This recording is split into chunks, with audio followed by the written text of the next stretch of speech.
I want to start tonight with evidence, with a remarkable video. This video was recorded a little over a week ago, on November 28th. The man you're about to see speak is a professor from Beijing called Dongsheng. The video comes from an appearance that he made on a Chinese television show about Wall Street and international trade. Dongsheng works at Renmin University in Beijing. He is also, like so many in academia in China, a servant of his country's government. This video was deleted from Chinese social media soon after being uploaded, and there's a reason for that, as you'll see.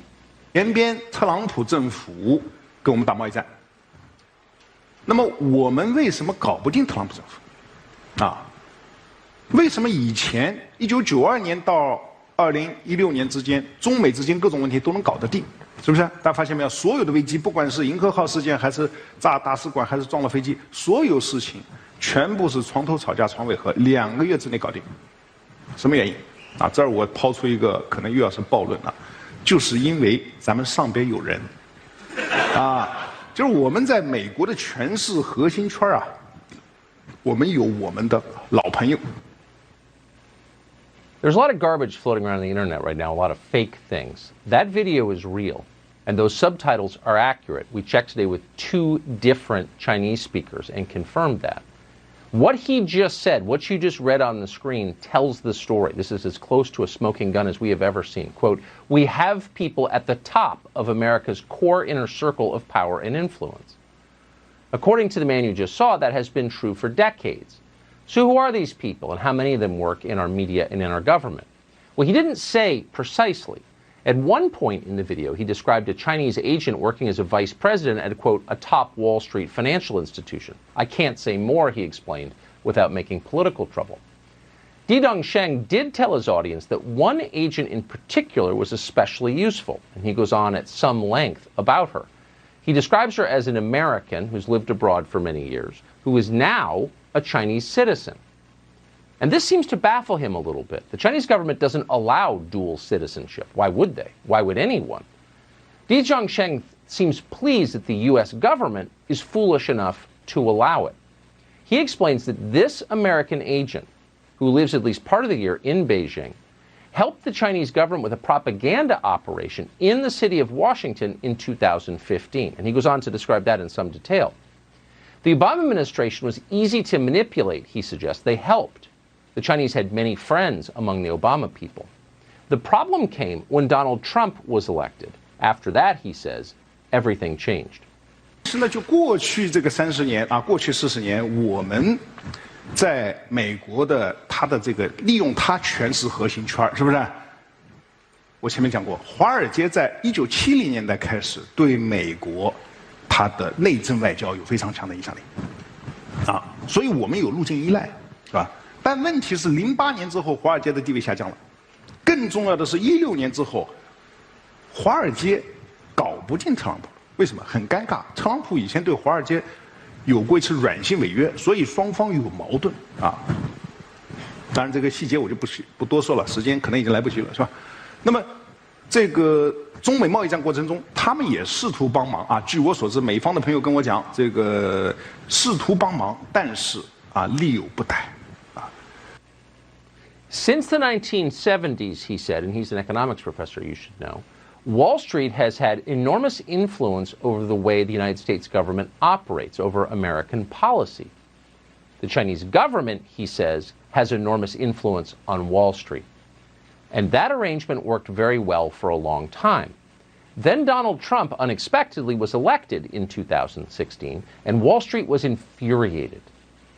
Wall Street can't fix Trump, he said, but they tried. And this solves the mystery. If you're wondering why our political class has stood by and allowed the Chinese government to degrade this country and our way of life, why they've stood by as the Chinese government has flooded the United States with deadly opioids that have killed hundreds of thousands of people, or have stood by as the Chinese government ripped off billions in intellectual property from our companies, there's your answer. Earlier this year, the chairman of Harvard's chemistry department was arrested for taking $50,000 a month from the Communist Party of China in return for sending secrets and referring top scientists to Beijing. It barely rated as a scandal. You may not even be aware it happened. Why? Because so many are on the take, in effect. Donald Trump was an impediment to this very lucrative arrangement. And for that reason, Dongsheng explains in the video, America's most powerful elites, and he calls them that, got to work on electing a new president. Again, read the words at the bottom of your screen as he speaks. 但现在呢？现在我们看到拜登上台了，传统的精英、政治精英啊，这个建制派，他们跟华尔街的关系是非常密切的。所以大家看到吧，拜登的儿子被特朗普说你在全球有什么基金公司，发现没有？谁帮他建的基金公司啊？明白吗？这个都有买卖啊。那么，所以这个时候啊，这个时候我们。Oh, Donald Trump, he notes, because the Chinese do pay close attention to what we say here, Donald Trump has complained about Hunter Biden and his ties to the Chinese government. Those are real, he just confirms. So now you know why you weren't allowed to talk about Hunter Biden's laptop, why big business aligned as one, the tech companies and the rest, to suppress that story, because they were implicated in it. Back in October, we interviewed a man called Tony Bobulinski. We interviewed him because no one else would. Tony Bobulinski was a business partner of the Bidens. Here's what he told us about China. And in a document that you guys have, and I think it's been provided to the world, the Chinese referenced that because of their trust in the Biden family, that Chairman Yi and Director Zhang are excited about moving forward in this. And in that document, they referenced loaning $5 million to the BD family. Right. The BD family is the Biden family. What are the implications of this going forward? If Joe Biden is elected president, which could very well happen, how does this constrain his ability to deal with China? Are you asking for my personal opinion? I am. I'm asking for your opinion as someone who's worked with the Chinese. So I think Joe Biden and the Biden family are compromised. I think Joe Biden and the Biden family are compromised with China. Looks like he was right about that, and it looks like the Bidens are far from the only ones who've been compromised.